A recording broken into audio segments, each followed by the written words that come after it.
자, 오늘은 페이지 33페이지 외부 은하부터 가겠습니다.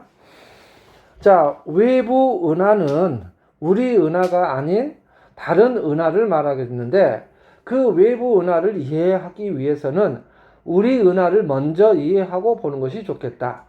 직접적으로 우리 은하에 관련된 문제가 출제된 건 아니지만 결과적으로 각 은하의 특징을 이해하려면 우리 은하를 아는 것으로서 어느 정도 해결될 것이다 이거예요. 자, 그러면 우리 은하의 모양부터 본다면, 자, 여기 첫 번째 그림이 있는 것이 옆에서 본 모습으로 중심부가 약간 볼록한 납작한 원반 모양이다. 접시 두 장을 포개 놓은 모양. 반대로. 그래서 볼록 렌즈 모양으로 보인다 라고 했을 때 양쪽 끝 지름은 약 10만 광년이다. 10만 광년. 그럼 반지름은 당연히 5만이 되겠고, 그런데 우리 태양계의 위치가 중심으로부터 2만 7천 광년 혹은 약 3만 광년 정도 떨어져 있다.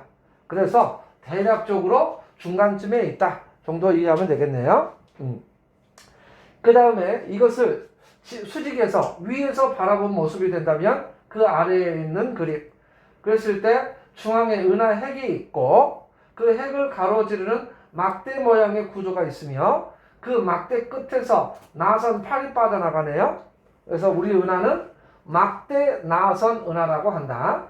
우리 은하는 막대 나선 은하라고 한다. 자, 선생님이 배울 때는 정상 나선 은하라고 배웠습니다. 그런데 그 후로 대학 졸업 후 나중에 보니까 막대 나선 은하로 바뀌어 있더라고요. 좀 이따 다시 설명할게요. 자, 그 다음에 별의 수는 약 2천억 개, 보통 우리가 수천억 개의 별로 이루어져 있다 이렇게 이야기를 하네요. 자, 그 다음에 이것은 우리가 볼 수 없는 모양이죠. 우리 은하 바깥에 나가서 봐야 되는 모습이니까 우리가 볼 수 없는 모양으로 다른 은하를 보고 우리 은하도 이렇게 생겼거니 생각하는 겁니다. 그런데 우리 은하 내에서, 우리 지구에서 은하수를 보면은 바로 이게 되겠네요. 이게 은하수라고 하는 것이다. 그랬을 때 여기 특히 이 부분이 별이 많은데 은하 중심 방향, 태양계에서 은하 중심 방향을 보고 찍은 사진이 된다는 이야기예요. 그리고 자, 여기 중앙에 까맣게 어둡게 보이는 부분이 있는데 성간 물질이 많아서 별빛을 흡수 차단하여 어둡게 보이는 것뿐이지 별이 없어서가 아니다. 이걸 적외선으로 찍어보니까 실제로는 아주 많은 별이 있더라라는 것을 알 수 있다. 여기 자, 군데군데 검게 보이는 부분은 성간 물질이 뒤쪽에 빛을 가로막은 것이다 라고 써있네.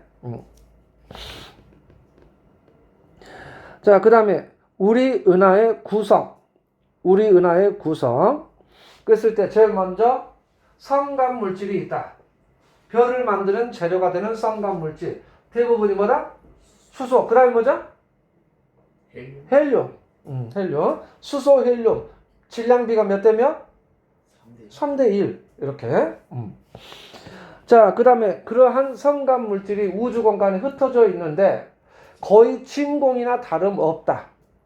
그런데 특별히 어떤 특정 공간에 밀도가 높아서 멀리서 보니까 구름처럼 보이는 것을 성운이라 한다.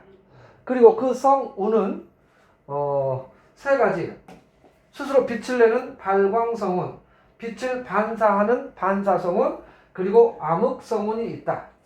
뒤쪽에서 오는 별빛을 가로막아서 말머리 모양으로 보이는 이 까만 부분이 암흑성운이 되겠습니다. 자, 그 다음에 그러한 성운 속에서 별들이 만들어지는데 별이 하나만 만들어지는 것이 아니라 동시에 만들어진다는 이야기예요. 따라서 별들의 집단을 이루게 되는데 그것을 성단이라고 한다. 이때 하나 기억할 것은 하나의 성단 내에 있는 별들은 다 같이 만들어진 것이므로 동시에 탄생, 나이가 같다. 다만 별의 질량에 따라 진화 속도가 달라서 별의 종류는 다를 수 있지만 나이는 같다고 본다. 그래서 하나의 성단 내에 있는 구성원들은 나이가 같다. 다만 질량에 따라 진화 속도가 다르다. 이렇게. 자, 그런데 구상성단과 상계성단이 있는데, 구상성단은 말 그대로 수백만 개 이상의 아주 많은 별들이 구 모양으로, 공 모양으로 빽빽하게 들어서 있는 모습이다. 그런데 별의 특징이 적색, 즉 저온이며 늙은 별들의 집단이다. 그리고 얘들은 주로 은하 중심부와 그 다음에 은하 원반에서 떨어져 있는, 나선 8에서 떨어져 있는 넓은 공간, 이 구형의 공간을 뭐라고 하냐면은 헤일로라고 한다. 헤일로상에 주로 분포한다. 그래서 구상성단, 여기 보면은 구상성단이 여기 구형의 공간, 헤일로상에 있거나 은하핵을 구성하고 있다는 이야기예요. 그 다음에 산계성단은 뭐 수백 개, 많지 않은 별들이, 수백 개, 수천 개, 많지 않은 별들이 불규칙하게 모여있는, 비교적 엉성하게 모여있는 성단. 실제 사진을 보면 성단 같지도 않아. 그냥 일반 별 사진과 똑같아 보여.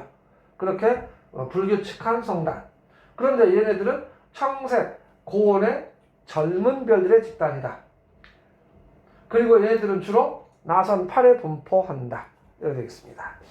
자, 그런데 여기서 쓰여져 있지 않지만 중요한 게 뭐냐면 두 성단 중에서 성간 물질이 더 많은 것은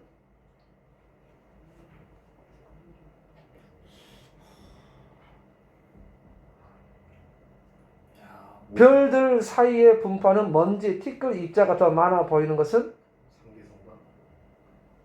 모르겠어요. 모르겠어요? 여기. 뿌옇거들이. 이게 별들 사이에 흩어져 있는 성간 물질이 되겠습니다. 그래서 자 보세요. 논리적으로 생각하면 돼. 산계성단은 성간 물질이 많아요. 그래서 별을 만들 때 크고 무거운 별들이 만들어져요. 크고 무거운 별들은 진화 속도가 빠르기 때문에 초신성을 이루고 폭발해버린다. 그리고 그렇게 흩어져 있던 물질이 또 모여서 별을 이룬다.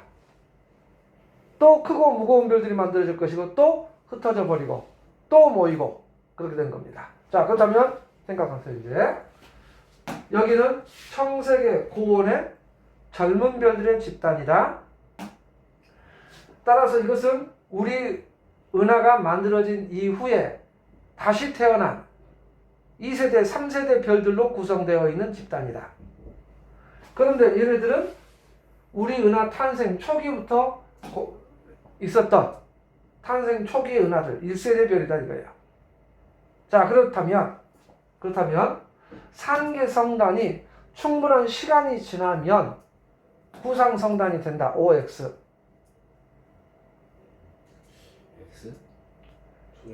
X. 태생 자체가 달라.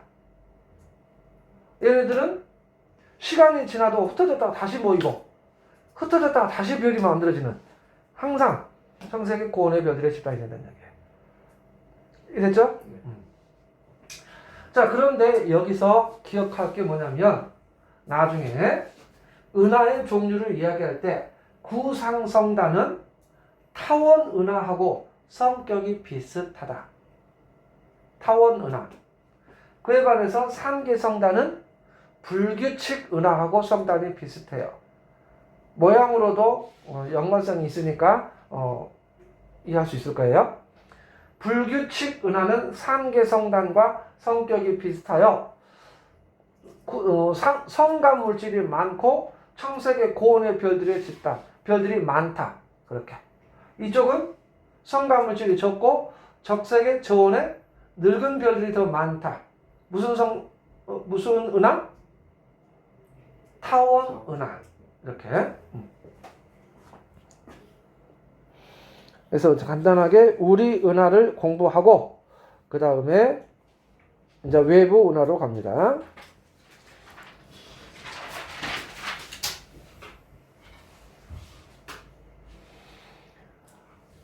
밤하늘에 떠 있는 별들을 봅니다. 밤하늘에 떠 있는 별들. 그런데 밤하늘에 떠 있는 별들이 궁금했는데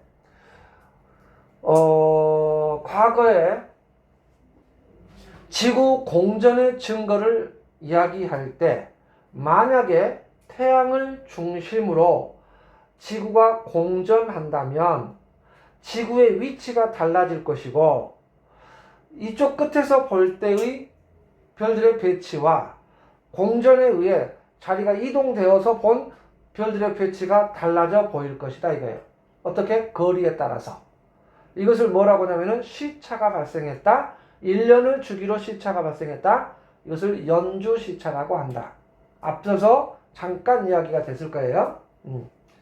그런데 이 연주시차는 지구 공전의 결정적인 증거이기도 하지만 덤으로 별의 거리 측정에 이용됐었다는 이야기예요. 그렇게 해서 별들의 거리를 측정하여 공간성이 나타냈는데 별들의 거리를 측정할 수 있는 이 연주시차를 이용해서 거리를 측정할 수 있는 별들은 극히 제한되어 있었다. 가까운 별까지밖에 못 재니까. 그런데 별의 진화 과정에서 밝기가 밝아졌다 어두워졌다 하는 별이 있었어요. 그걸 뭐라고 그랬어요? 밝기가 변하는 별. 세 글자. 몰라요. 초성 알려주세요. 초성, 비읍, 기역, 시옷. 국성? 생각했네. 밝기가 변하는 별.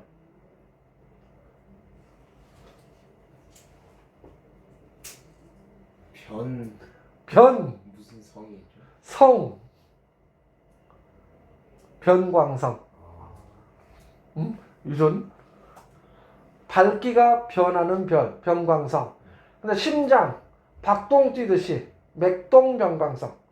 밝아졌다, 어두워졌다. 밝아졌다, 어두워졌다 한다는 이야기예요.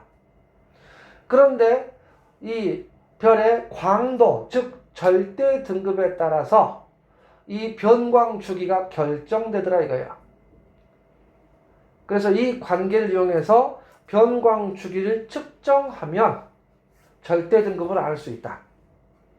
근데 우리가 직접 관측하면 겉보기 등급이 나온다. 그러면 바로 거리 지수 있었다는 이야기예요. 겉보기 등급 마이너스 절대 등급은 거리 지수. 그래서 별까지의 거리를 잴 수 있는 또 다른 방법이 나온 거예요. 도구가. 그래서 더 멀리 있는 별까지 거리를 재는데 태양에서 헤일로상에 있는 구상성단을 찾고 그 구상성단 속에 들어있는 맥동변광성까지 거리를 재요.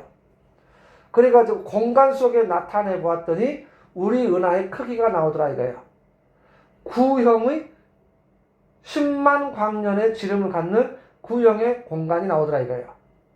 그래서 우리 은하 크기를 그렇게 생각했고 한때 우주가 이 정도 된다고 생각했어요. 우리 은하가 곧 우주라고 생각했었다.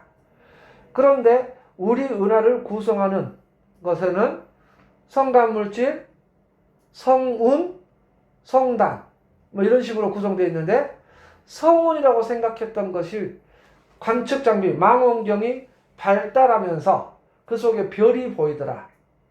그래서 그 별까지 똑같은 방법으로 거리를 측정해 보았는데 250만 광년이 나왔어.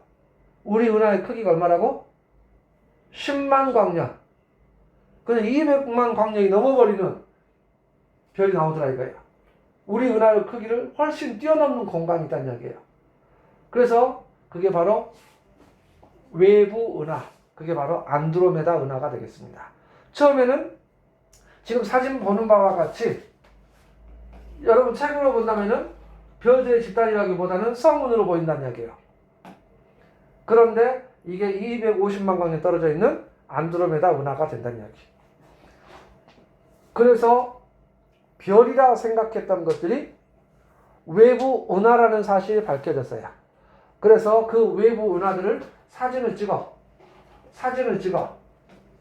자, 이건 별. 이렇게 크게 있는 것들은 별. 이렇게 아주 밝은 것들은 별이지만 대부분의 것들은 다 외부 은하가 된다는 이야기예요. 외부 은하. 그래서 그것을 사진을 찍어서 쭉 나열을 했습니다. 그런데 너무 많아. 그러면은 우리는 인간은 본능적으로 불안해합니다. 너무 많은 것이 쏟아져 나오면. 그러면은 자연스럽게 분류 작업을 해요. 분류 작업을. 그랬을 때, 자, 허블은 분류 작업을 할 때, 제일 먼저, 여기에서 제일 먼저 모양이 불규칙한 것들을 빼버렸어. 그리고 그 집단을 불규칙 은하라고 했다. 제일 먼저 규칙성을 가지고, 모양의 규칙성을 가지고 불규칙 은하를 제거해버렸고, 그 다음에 나선팔의 유무, 있는 것과 없는 것으로, 없는 것들은 타원 은하, 있는 것들은 나선 은하. 그 다음에 나선 은하도 핵을 가로지르는 막대 모양이 있느냐 없느냐로, 없다면 정상 나선 은하, 있으면 막대 나선 은하라고 분류하였다. 그리고 타원 은하를 자세히 보면서 모양에 따라서, 즉 편평도에 따라서 이렇게 E0부터 E7까지 구분하였다.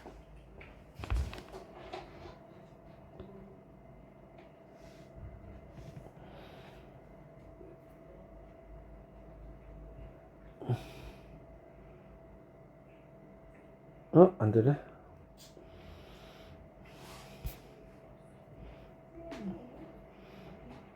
이렇게 하면 될까? 이런 식으로? E7까지. 그 다음에, 그리고,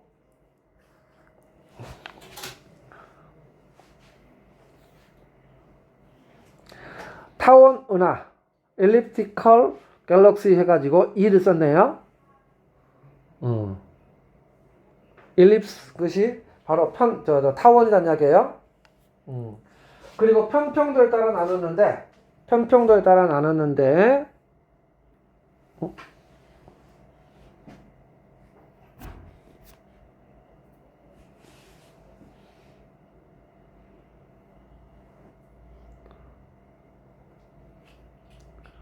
적도적으로 잰 긴 반지름은 A, 극지방으로 잰 짧은 반지름은 B라고 했을 때, 자, 편평도는 A분의 A-B이다. 그리고 편평도 값의 범위는 0부터 1 사이 값이다. 0이라는 이야기는 A-B equal 0, A equal B가 된다는 이야기. 그럼 완전한 9. 그럼 1이 되려면 A분의 A가 1이다. 그럼 B equal 0. 그럼 두께가 없는 평면, 실존할 수 없다. 이렇게. 자, 그래서 편평도 값은 0부터 1 사이 값이므로 소수점, 숫자가 나온다는 이야기예요. 그런데, 자, 불편하니까 앞에 별 떼버리고 곱하기 10을 해가지고 이렇게 정수로 나타낸다는 이야기예요. 이렇게. 그래서 나눴는데, 지금까지 7보다 더 납작한 것은 없어서 7까지만 있다. E0부터 E7까지. 특히 숫자가 작을수록 9에 가깝고 숫자가 뒤에 커질수록 더 납작한 타원이다라는 사실을 기억해라. 요즘 조금 더 구체적으로 공부해야 된다. 자, 그런데 이 타원 은하는 대부분 나이가 많은 별, 그리고 태양보다 작고 어두운 별, 질량이 작고 붉은색을 띤 전의 별들로 이루어져 있다. 그리고 성간 물질이 적어서 새로운 별의 탄생은 거의 없다. 처음에 한번 만들어진 이후에 지금도 계속 진화가 진행되고 있다. 이렇게. 그 다음에 나선 은하.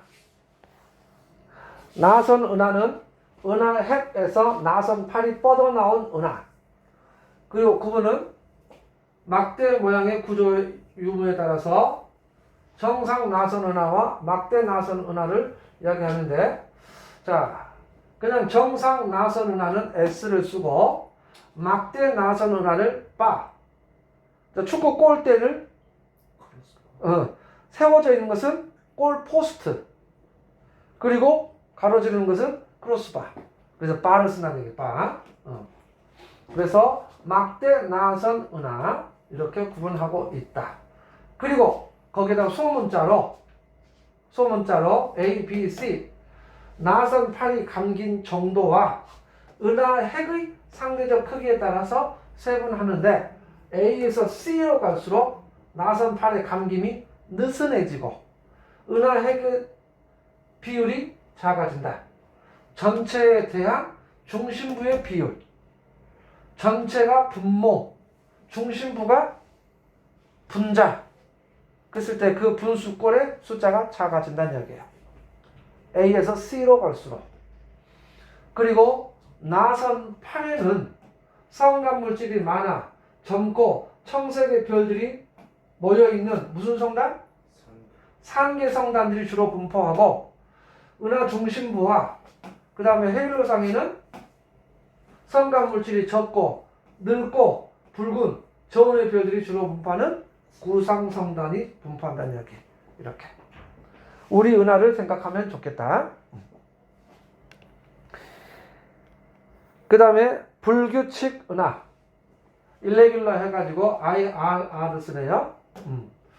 자, 그 다음 이것들은 보통은 규모가 작고 성간 물질이 많다. 성간 물질이 많으므로 나이가 젊은 청색의 고온의 별들이 많다. 그리고 불규칙 은하의 대표적인 케이스가 이렇게 두 개의 은하. 남반구에서 보이네요. 남반구에서 봤다 그러는데, 자, 대마젤란 은하와 소마젤란 은하로 구분된다는 얘기예요.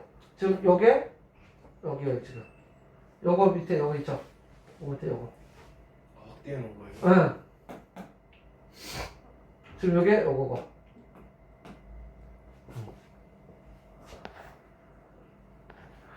지금 여기 PDF 파일이라 자꾸 줄이 생기는데.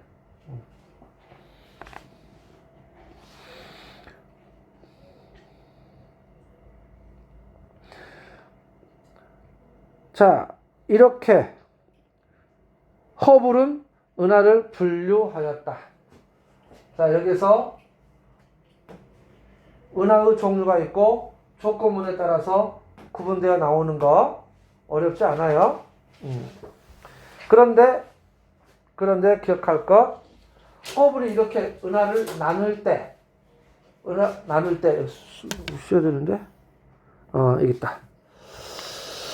자, 외부 은하를 가시광선 영역에서 관측되는 형태, 즉 모양에 따라 구분하였고, 이는 진화 순서와는 상관이 없는 형태학적 분류 체계일 뿐이다.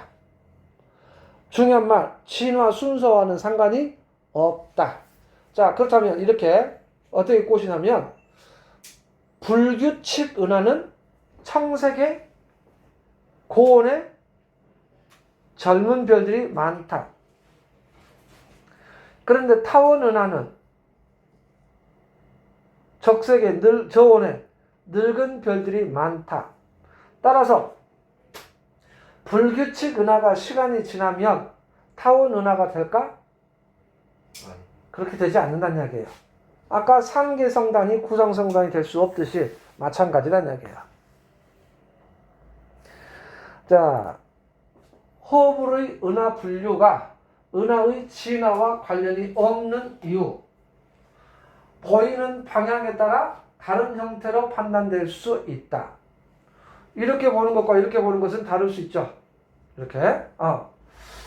자, 대표적인 것이 이거 하나 기억하셔야 되겠다. 이거 S0 렌즈 모양, 렌즈형 은하라고 하는데 바로 우리 은하를 딱 저 옆에서 보면은 렌즈처럼 보인다는 이야기예요.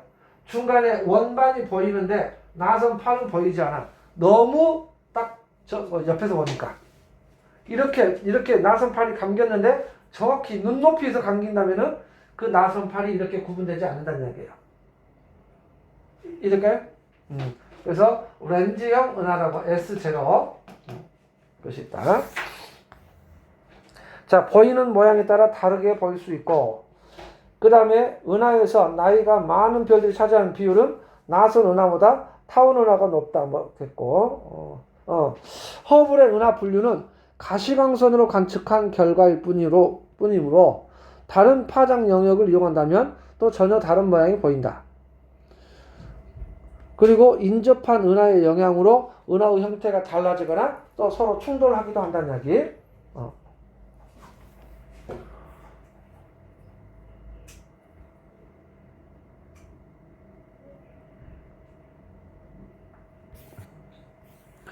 자, 여기서 은하의 분류 작업을 해야 되겠네요. 제일 먼저 이 8장의 사진만 보고 이야기하자. 은하 분류 작업. 제일 먼저 무슨 작업을 해야 돼? 불규칙을 빼야 되겠죠. 모양이 규칙적인가 혹은 그렇지 않은가 라고 했을 때 불규칙 은하가 될 수 있는 것은 라. 자, 얘는 불규칙 은하가 되었습니다. 불규칙 은하를 했습니다. 그다음 불규칙 맞춰서요? 아니. 자, 불규칙 은하를 지금 제거했고, 그 다음 작업은 뭐 해야 돼? 색깔? 어?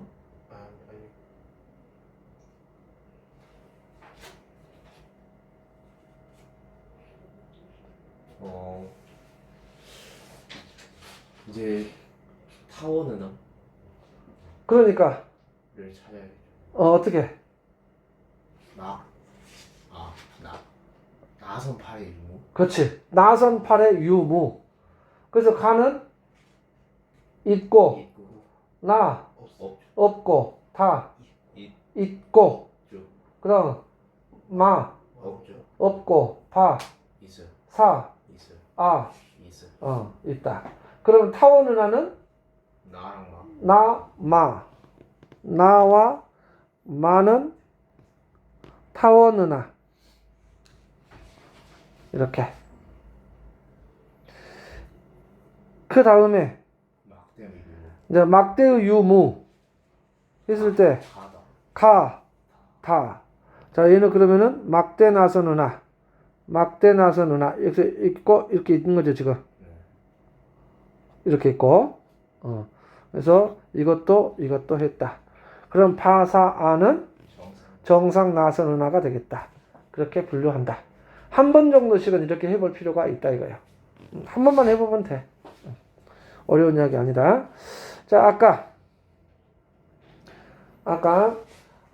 정상 나선 은하에서 우리 은하가 막대 나선 은하가 되었다라고 했는데, 자, 그 이야기가, 자, 우리 은하는 과거에 정상 나선 은하로 분류되어 왔으나 2005년 스피처 우주망원경의 관측 결과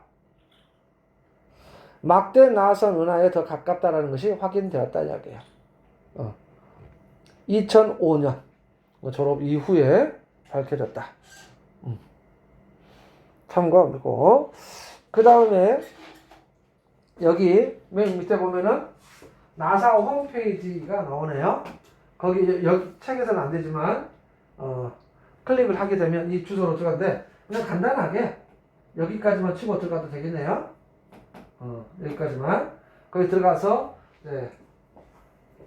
그 갤러리로 들어가게 되면은 이런 것들을 볼 수 있습니다. 별 은하들의 목록을 볼 수 있다. 그랬을 때 천체들에게 목록이 있는데 NDC 명단이 있고 메시 명단이 있어가지고 그 숫자가 넘버링이 되어 있는데 참고하시면 좋겠습니다.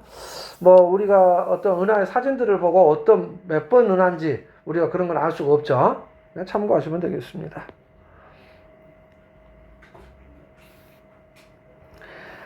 자, 그 다음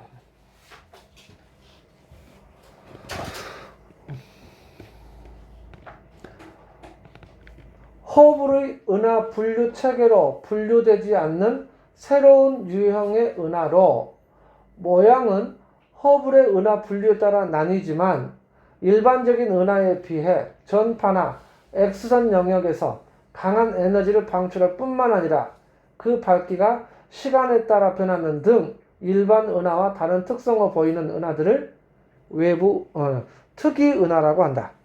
특이 은하. 그랬을 때 특이 은하는 세 가지. 전파 은하, 세이퍼트 은하, 퀘이사. 이렇게. 자, 전파 은하는 일반 은하에 비해 전파 영역에서 매우 높은 에너지를 방출하는 거대한 타원 은하를 전파 은하라고 한다. 가시광선 영역에서 보면 대부분 타원 은하로 관측된다.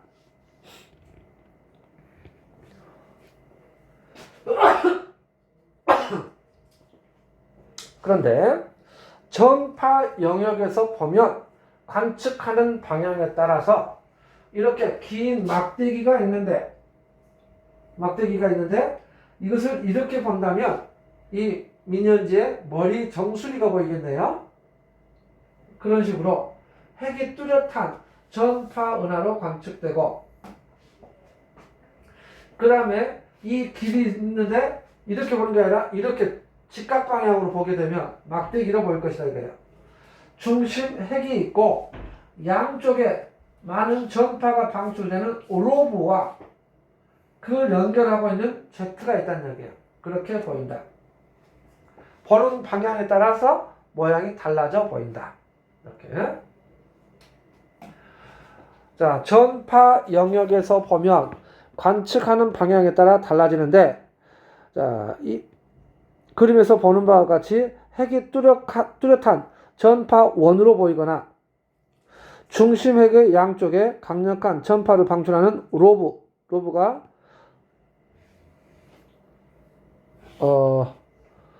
전파를 많이 방출한다. 그리고 그것을 둥근 돌출부가 있고 로브라고 하는, 그 다음에 중심 핵에서 로브로 이어지는 Z가 대칭적인 모습으로 관측되는데, Z가 뭐예요? 우리가 Z기 할 때 그 Z. 자, 이러한 Z는 바로 은하 중심부에 위치한 블랙홀에서 일어나는 폭발적인 에너지 생성과 관련이 있다 라고 생각됩니다. 자, 그런데 여기에서 특히 이 그림을 보면 어떤 전파 은하를 전파 영역으로 보았더니 강력한 전파를 방출하는 둥근 돌출부가 있다. 둥근 돌출부가 있다. 이걸 뭐라고? 양쪽에 R형처럼 둥그런 부분을 로브라고 한다. 로브. 그리고 중심 핵에서 연결되는 Z 이렇게 보인다. 그 다음에 가시광선으로 봤을 때는 주로 어떤 은하의 모습 보인다? 이 모습이 지금 어떤 은하의 모습이야? 막대각선. 오, 진짜? 아닌가? 막대처럼 생겼어요. 불규칙.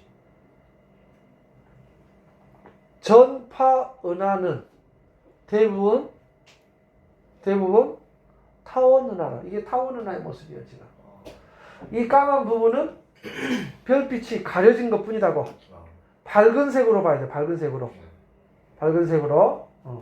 그래서 전파 은하는 가시광선으로 봤을 때 타원 은하로 관측된다. 근데 이거 타원 은하의 모습이야, 이게.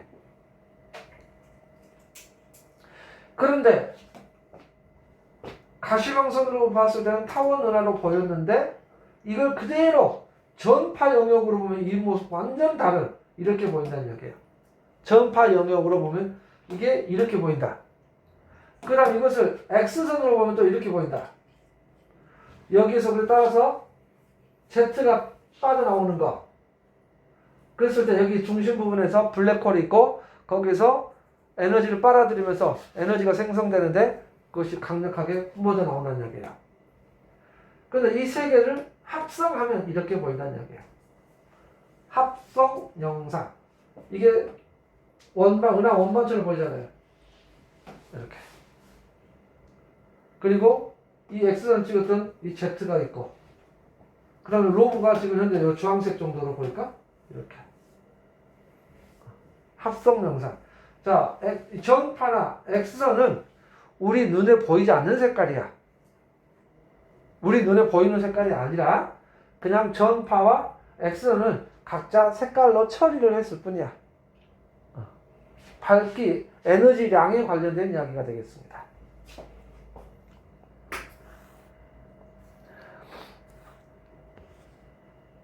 지금 현재 보면 여기가 은하핵이 있고 쫙 퍼져나오는 Z, 이쪽이가 어느 정도 로브가 있고 이런 모습입니다.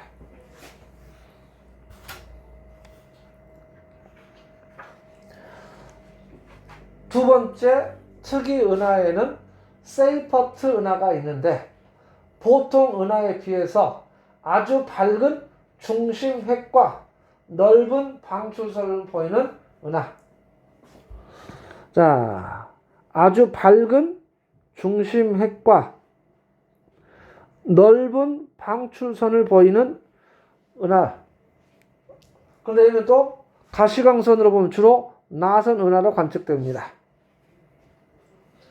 자, 그랬을 때 첫 번째, 은하 전체의 광도에 대한 중심부의 광도가 매우 크고 푸른색을 띠고 있다. 이게 밝은 중심핵을 설명하고 있는 이야기. 요게 그 다음에 넓은 방출선, 스펙트럼상의 넓은 방출선이 보인다. 자, 방출선은 이게 그래프상에서 밑바닥에서 갑자기 툭 튀어오른다는 얘기예요. 에너지량이 많아진다. 특정 색깔에서만, 특정 파장에서만 색깔이 툭툭 튀어서 밝아진다는 얘기예요. 그게 방출선인데 방출선의 폭이 넓어요. 즉 오른쪽에 보게 되면 이와 같이 바닥에 있다가 툭툭 튀어나오는 부분이 있다는 얘기예요. 이런 부분들이 이 파장에서 요 파장에서 요 파장에서 방출선이 나타났다는 얘기예요. 그런데 그 방출선의 폭이 폭들이 넓다 이거예요. 그러자면 자, 이것은 특정 파장에서 말하자면은 어떤 특정 파장에서 툭 튀어야 되는데 이게 빠른 속도로 회전하고 있기 때문에 우리에게 접근하는 부분과 뒤로 달아나는 방향이 있다는 이야기야. 청색 편이와 적색 편에 대해서 색깔이 뭉개진다는 이야기예요. 이렇게. 그래서 넓은 방출선은 아주 빠른 회전을 의미한다.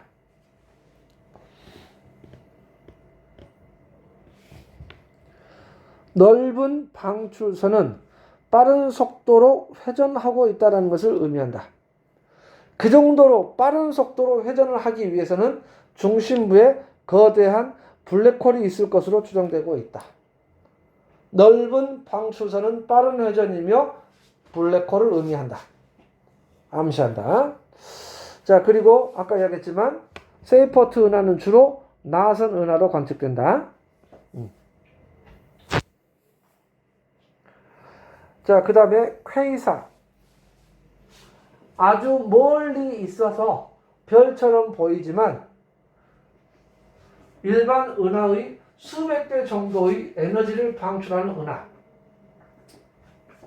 매우 멀리 있어서 별처럼 보이지만 보통 은하의 수백 배 정도의 에너지를, 강력한 에너지를 방출하는 은하를 퀘이사라고 한다. 근데 퀘이사의 중요한 특징이 첫째, 수백 배의 에너지를 낸다. 급이 다른 은하다 이거야. 두 번째, 중요한 거, 적색 편이가 매우 크다. 적색 편이가 매우 크다는 이야기는 아주 멀리 있다라는 뜻이 됩니다. 호불의 법칙에 따라서 아주 멀리 있다. 먼 거리에 있다는 이야기는 일찌감치 빅뱅에서 출발한 은하들이다. 탄생 초기의 천체들이 되겠다.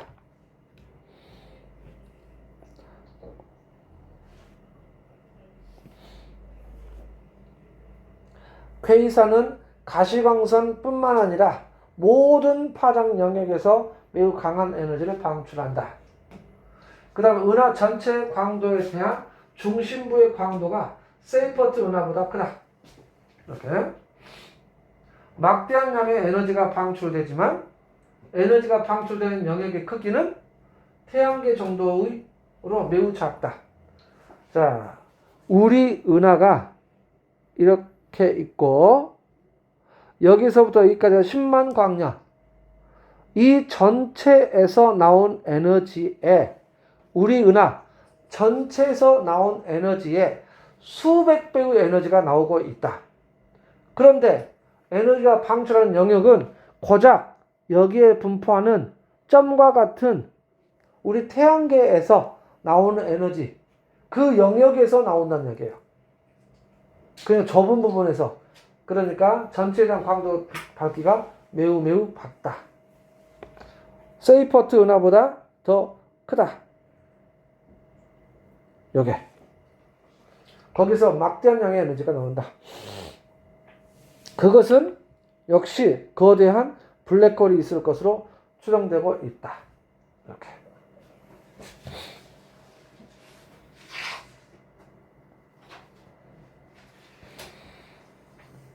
자, 여기서 그래프에서 이것은 방출선인데 세이퍼트 은하라고 한다면 이 넓이의 폭에 대해서 가로축 폭에 대해서 주의를 하는 거고, 그 다음에 여기서 퀘이사의 스펙트럼 이야기할 때는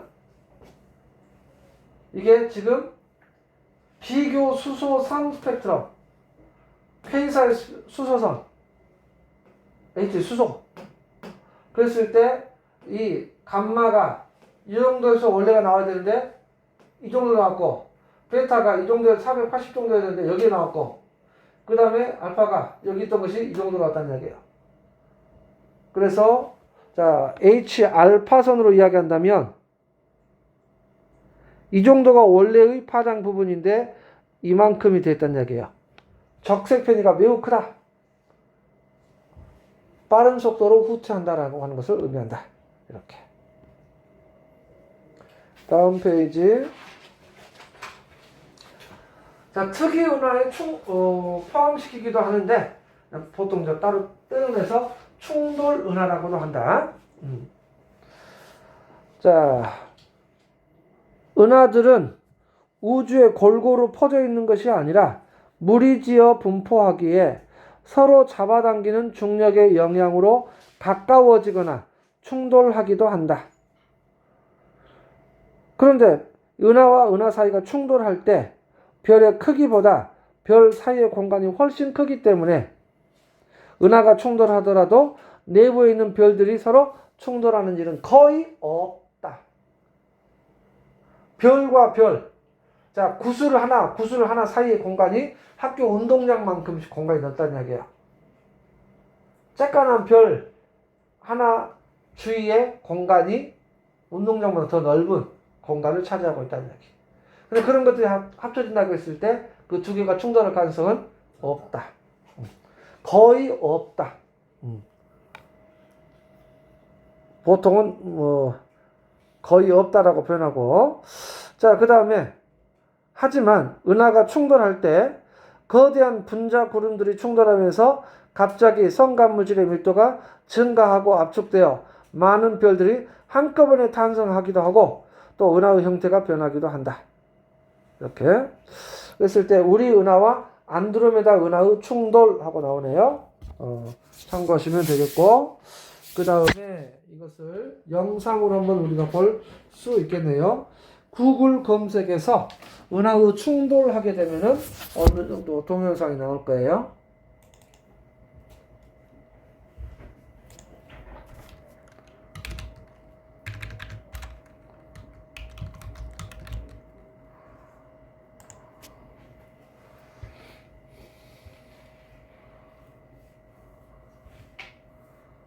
동영상으로 하게 되면 짧은 그림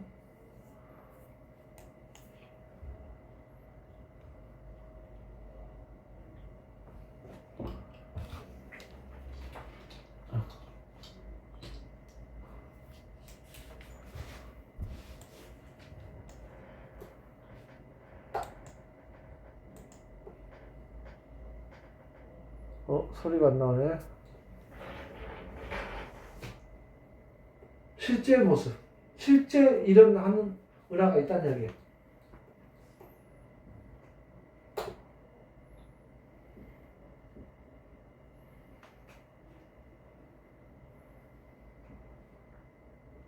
보이는 방향에 따라 달라 보이는데 우리가 실제로 이게 사진 하늘에 이런 모습이 있다는 얘기예요. 이 모습은 이렇게 해서 만들어졌을 것이다. 이렇게.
지금 여기 그림을 보게 되면 그 시뮬레이션의 모습이 되겠네요.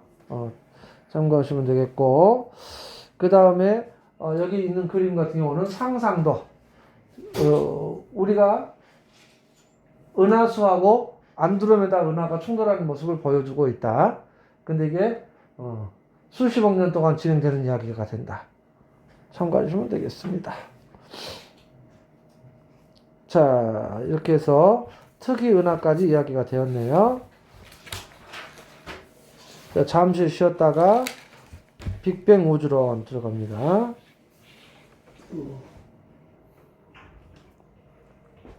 자, 이어서 가게 되면은 이 허블의 법칙 부분이 나중에 킬러 문항 파트가 되는데, 지금 보는 바와 같이 세 자리 숫자, 거기서 소수점 첫째 자리까지 주어지는 경우가 많습니다. 혹은 네 자리 숫자가 주어지기도 해요. 단위를 바꿔서. 그때 이것을 곱하고 나눠야 되는데, 특정의 어떤 패턴이 있다라고 하는 것을 안다면 눈치껏 해결할 수 있다 이거야. 더하고 빼고를 원하는 건 아니에요. 곱하고 나누는 걸 원하는 게 아니라는 거예요. 자, 보겠습니다. 허블은 외부 은하를 분류 작업을 했고, 그 다음에 스펙트럼 분석을 통해서 적색 편의가 있다는 것을 알게 됐고, 익히 알려진 은하들의 거리와 적색 편의량을 확인해 봤을 때 서로 관계가 있음을 알았다. 어떻게? 이렇게 그래프로 나타내 본다면 거리가 멀어질수록 후퇴 속도가 빨라진다는 사실을 알았어요. 이것을 허블의 법칙이라고 합니다. 자, 그랬을 때 먼저 여기서 더플러 효과, 적색 편의, 이 이야기는 여기서 설명하지 않아도 되겠죠? 그랬을 때 더플러 효과를 나타내는 공식이네요. 여기. 그런데 여기에다가 멀리 있는 은하일수록 후퇴 속도는 거리하고 비례한다는 이야기예요. 그리고 여기서 h는 허블 상수가 되겠는데 이 허블 상수는 이 그래프에서 기울기가 된다. 기울기는 밑변분의 높이가 된다. 기울기는 밑변분의 높이. 그래서 자 거리분의 속도가 된다는 이야기예요. 그것이 바로 자 기울기가 되고 허블 상수가 되겠습니다.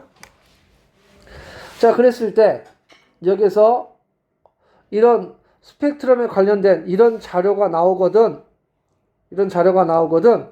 자 써요. VR equal 람다 제로분의 델타 람다 곱하기 C. 그리고 허블의 법칙 VR은 HR이라고 쓴다. 이렇게. 자, 그러면 여기에서 보세요. 여기 잘 봐야 되지. 400 나노미터의 파장이 어떤 은하를 관측했을 때 원래 그 파장이 400 나노미터인데 이게 420으로 관측되었다. 그러면 여기에다가 대입한다면 400분의 20이 된다는 이야기예요. 이렇게. 그렇다면 500 나노미터짜리는 얼마로 관측될까요? 520. 40? 아. 525? 그렇습니다. 자, 여기에서 400 나노미터가 420으로 관측되었다라고 했을 때 제1차적인 초보적인 실수는 500 나노미터를 520으로 관측되었을 거라고 생각하기 쉽다. 그런데 여기가 520이 아니라 525가 된다는 이야기예요. 이게 가장 첫 번째 이 단원이 시험 범위가 되면 제일 먼저 물어보는 내용이 이거야. 즉 어떤 은하가 멀어지고 있어. 이 은하가 멀어지는 속도, 후퇴 시선 속도는 어떤 파장으로 보아도 똑같아야 돼. 이 값은 똑같이 나와야 한다. 일정. 그 다음에 C는 빛의 속도니까 이것도 변함이 없어. 일정. 그러면 이 값도 일정해야 되죠. 그런데 이 람다 제로 값이 400에서 500으로 증가했어. 그럼 델타 람다 값도 증가해야 할 것이다. 딱 그만큼. 따라서 400분의 20이라면 여기도 500분의 25. 그래서 20분의 1이 값이 나와야 할 것이다. 이거예요. 그러면 자연스럽게 600 나노미터는 630으로 관측될 것이다 라고 말할 수 있어야 된다.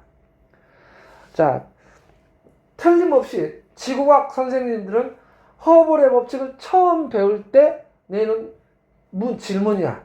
문제야. 시험 문제. 제일 처음에 물어보는 것이 400이 420으로 관측되었다. 500은 520으로 관측되었다. 라고 물어봐서 OX. X. 제일 첫 번째 시험 문제가 바로 이거다 이거예요. 제일 초보적인 실수. 아무 생각 없이 일정하니까 이것도 일정할 거라고 해서 420, 520, 620 다 그렇게 버립니다. 이거 딱 틀린다. 자, 그런데 어떤 은하가 있는데 그보다 더 먼 은하는 400을 관측했는데 이번에는 이게 여기가 440으로 관측되었어요. 그러면은 이것보다 2배 먼 은하가 된다는 이야기예요. 델타 람다 값이 2배가 되었어. 자, 여기서 이제 일정 요걸 지워. 자, 그런데 이제 이번에는 400, 이거 똑같죠? 400으로. 이것도 똑같죠? 여기가 2배가 되었어. 그럼 이 값이 2배가 되죠? 그럼 자연스럽게 여기가 2배 했으니까 여기가 2배가 된다는 이야기예요. 이건 일정하니까, 허블 상수니까. 그래서 거리가 2배가 된다는 이야기. 델타 람다 값이 2배이면 여기서는 델타 람다가 20이고 여기는 40이라는 이야기예요. 이와 같이 2배이면 2배 먼 은하가 된다. 이렇게. 이게 바로 허블의 법칙이다. 이렇게. 그런데 허블의 법칙이 뭘 의미하는지를 알아야 할 것이다. 자, 다음 페이지로 가볼까요? 그 다음 페이지 여기 있다. 관측자가 B에 있다. 관측자가 B에 있다. 그랬을 때 특정 거리에 있는 A가 초속 30km로 멀어지고 있다. 그런데 일직선상에 있는데 A와 같은 거리에 있지만 반대편에 있는 C는 얼마 속도로 멀어지느냐? 단지 방향만 다를 뿐 같은 거리에 있다면 같은 속도로 멀어진다는 이야기.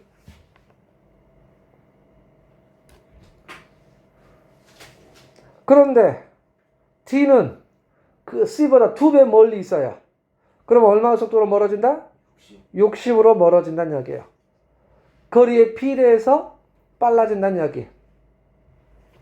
그런데 지금 현재 A, B, C, D 똑같은 상황이에요, 지금. 근데 단지 관측자가 C에 있다면, 즉 관측 B에 있는 관측자는 B를 중심으로 멀어진 것처럼 보인다. 하지만 관측자가 B가 아니라 C에 있다면 똑같은 상황인데 여기서 보게 되면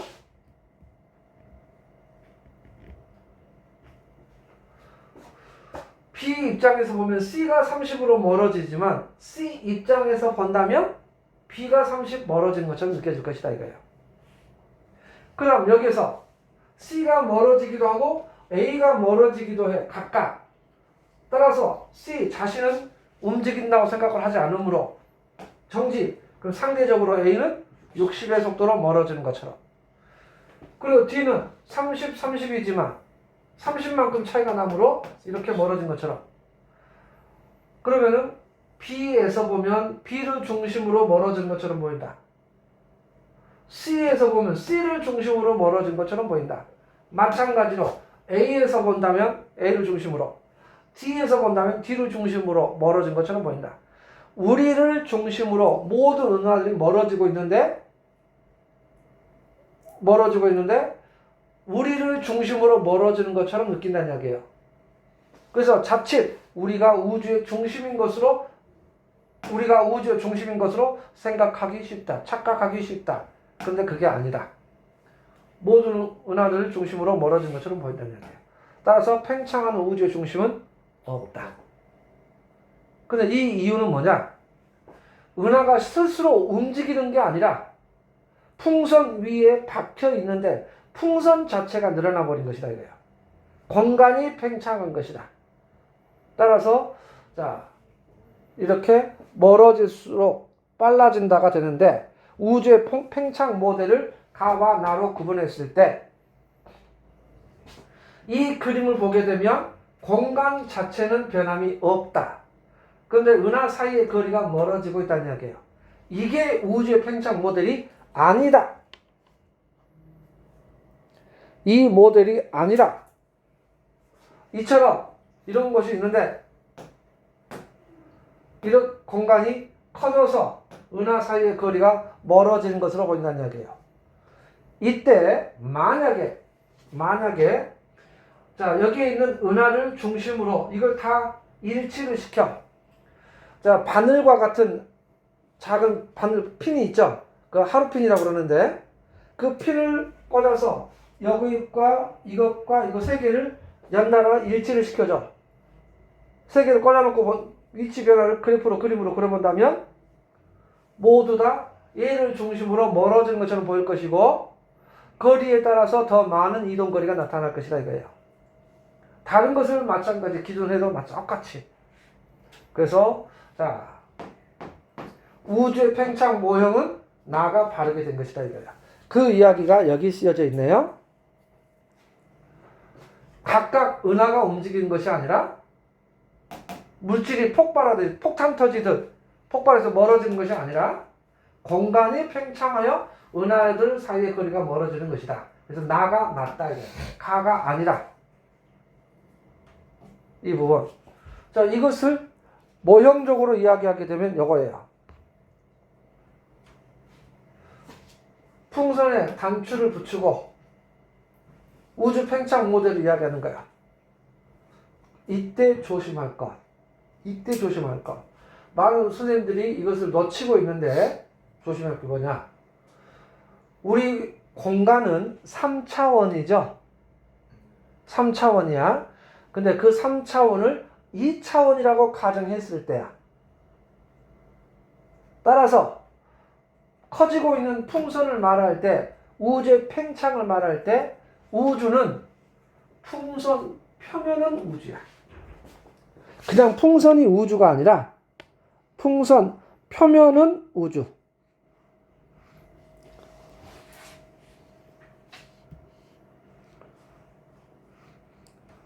여기서 주의할 거, 풍선이 아니라 풍선 표면이 우주다. 그래서 3차원을 2차원으로 나타냈을 때의 이야기다. 즉 여기 공 혹은 지구본 중심이 있어 없어? 있지. 지구본 중심이 왜 없어? 공 중심이 있잖아. 그러나 지구본 표면의 중심은, 공 표면의 중심은 없어요. 공의 중심은 있어. 그러나 표면의 중심은 없다는 이야기야. 이렇게. 그래서 자, 표면이 우주이다. 3차원인데 2차원으로 이야기를 했다는 이야기야.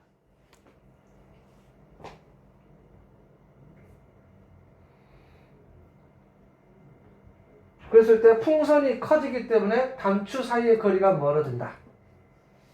그런데 단추 속에 있는 구멍은 하나의 은하 내에 있는 별들이라고 했을 때 별들 사이의 거리는 멀어지지 않는다는 이야기야.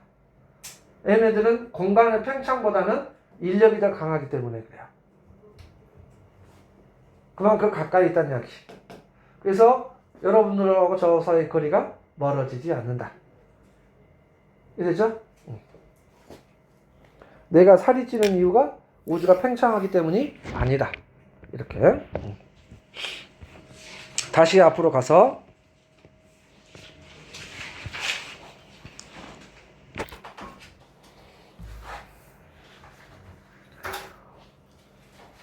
지금 그러면 여기서 참고로 여기에서부터 여기까지 델타 람다 값과 여기에서 여기까지의 델타 람다 값이 같지 않다 이거예요. 파장 이쪽이 더 짧고 붉은색 쪽이 더 길죠. 그래서 이쪽에서 델타 람다 값이 더 크다 이거예요. 원래 파장이 다르니까. 이렇게 이걸 조심해라. 어쨌든 이렇게 됐고 허블에 붙이겠는데, 자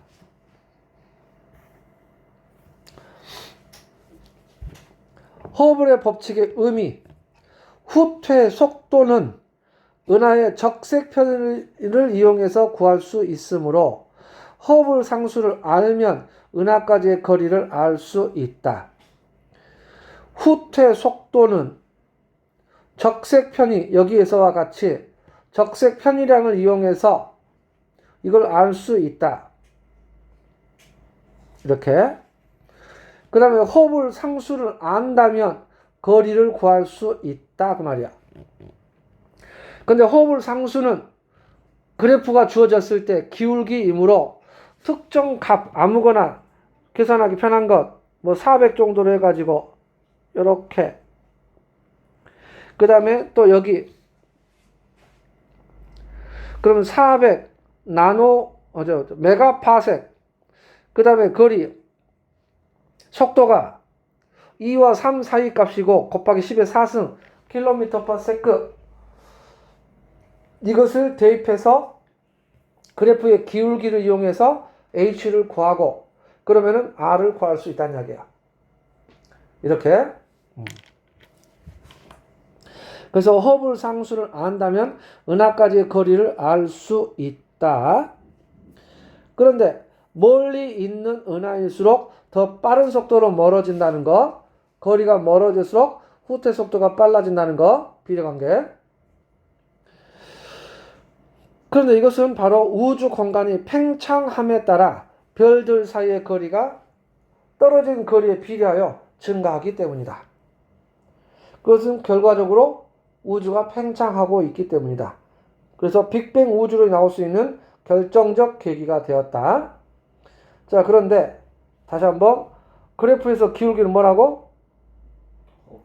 허블 상수인데, 허블 상수는 지금까지 과학자가 생각했던 값이 다 달라요. 근데 과거에 생각했던 것보다 최근의 연구의 값이 많이 줄어들었네요. 그런데 지금 허블 상수가 지금 현재는 약 68 정도 혹은 70, 숫자는 외우는 게 아니야. 주어진 조건에서 계산해내는 거야. 추출해내야 되지 외워서 답해서는 안 된다. 자, 어찌됐든 간에 68 킬로미터 퍼 세크 퍼 메가파섹이다 라고 했을 때 그 말은, 이 말은 은하의 거리가 1 메가파섹 늘어날 때마다 은하의 후퇴 속도가 약 68 킬로미터 퍼 세크 증가한다는 의미다 이거예요. 마다 이만큼씩 증가한다는 의미다. 이렇게.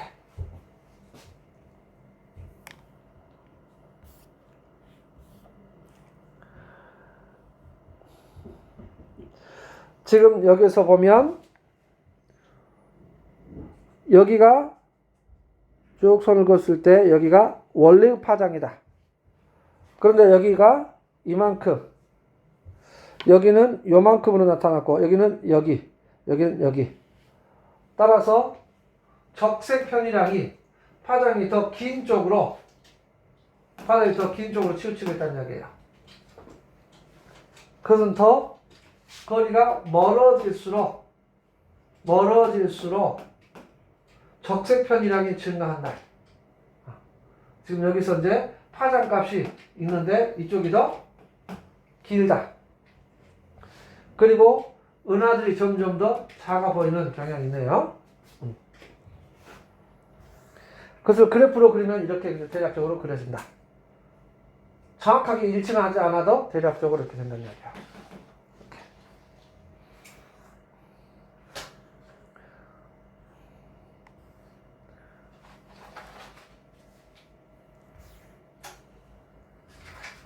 아까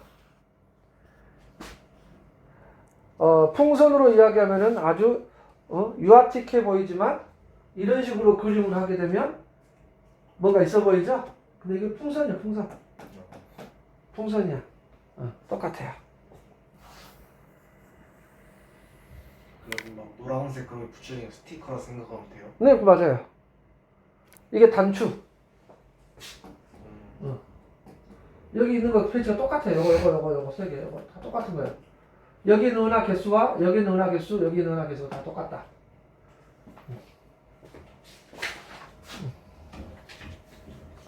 중요한 말, 시험에 맨날 나올 거예요. 우리 은하가 우주의 중심은 아니다. 팽창하는 우주의 중심은 정할 수 없다.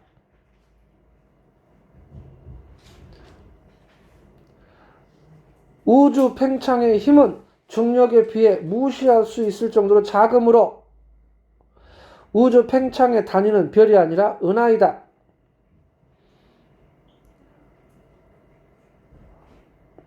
그런데 우주의 팽창은 우주 전체로 보았을 때 작용하는 것이며 가까운 은하들 사이에는 중력이 더 큰 역할을 하여 충돌하기도 한다. 그리고 점점 멀어지고 있다. 그러면 시간은 거꾸로 되돌린다면 점점 가까워질 것이다. 그래서 빅뱅 이론이 나오게 된 계기가 되었다. 자, 여기까지 오늘 할 이야기는 여기까지입니다.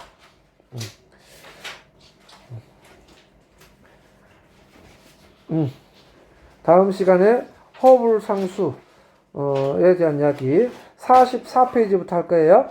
네, 수고했어요.